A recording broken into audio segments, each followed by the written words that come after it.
Hello and welcome to North Star Stamper. I'm Sue Kramer. I'm an independent Stampin' Up! Demonstrator in Minnesota, and today I am going to be showing you the rock and roll technique. I like to talk about where you can find me. The best place to find me anywhere is going through my website, northstarstamper.com, and then I have links to my Facebook page, my Facebook group where I like to chat about stamping. I'm on Pinterest, YouTube, Instagram, where else? And then I have a blog there. I am blogging or posting I have a blog post go live. There we go.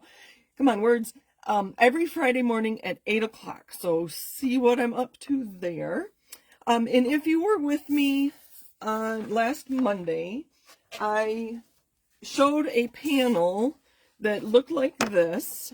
This is from the Hydrangea. I don't know where my stamp set went. The Hydrangea Haven. I used this stamp here, and I did the rock and roll technique on it. And I was about to show you how I did that, and I'm like, no, wait, too much to do in 1.5 hour video. So that is our technique for today, the rock and roll technique. So this is what I did with that panel that you saw on last Monday's video.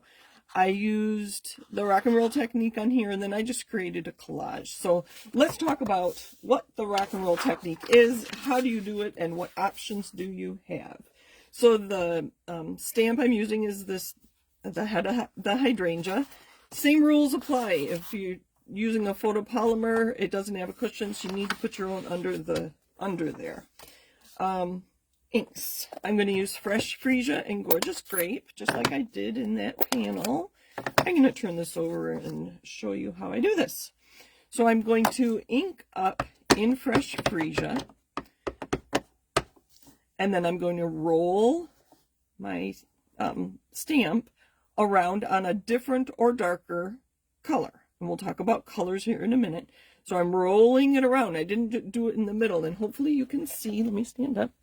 Hopefully you can see, there you go, that I only have the Gorgeous Grape around the edge because I rock and rolled it. And that is what you get when you do that. And that's okay, but I have another idea. Let me grab another piece of, I'll just put it over here. Okay, I do like to clean off my stamps between colorings, I'll put it that way. I don't want to get my Gorgeous Grape on my Fresh Freesia pad because you'll see the colors change, but I don't mind getting a lighter color on my darker color pad. So that's why I didn't mind putting Fresh Freesia on in my Gorgeous Grape. So you can see on the back side here, this is what I did. I took my blending brush, I inked it up with Fresh Freesia, and I just tapped around the edge where that Gorgeous Grape is, and then stamped. Not as dramatic there as it was on this side. Let's try that again. I know it'll work because I did it half an hour ago. Ink up Fresh Freesia, rock and roll my stamp on the darker color, and then I'm gonna kind of blend it out. I guess that's the best way. Being a photopolymer, I can see that I did a better job this time. Now let's stamp it and see how we did. Much better. So the rock and roll, there's nothing wrong with this. In my card, I did use a blending brush and added more Fresh Freesia to the middle there. It was a little too dramatic. I do like it with the blending brush. You can also do it with a sponge dauber. You could do it with a makeup sponge. We used to sell sponges. That would work too. You could probably even use, let's try it. I keep thinking, you could even use your finger to blend that out. So I'm going to rock and roll.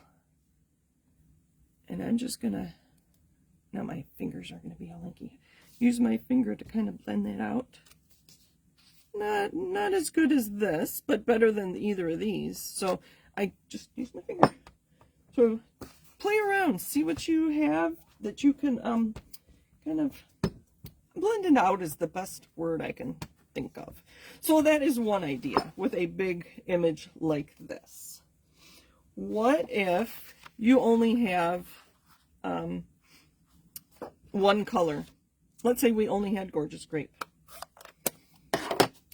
One idea We're going to ink up in Gorgeous Grape.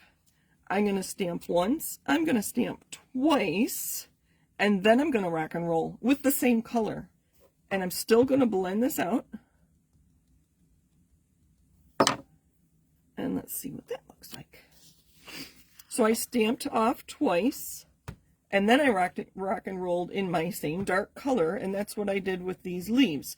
Those leaves are in the Season of Chic stamp set. And this was the image I used for my leaves. My Cajun Craze is looking kind of dark. So I stamped off twice, and then I re-inked it in the Cajun Craze.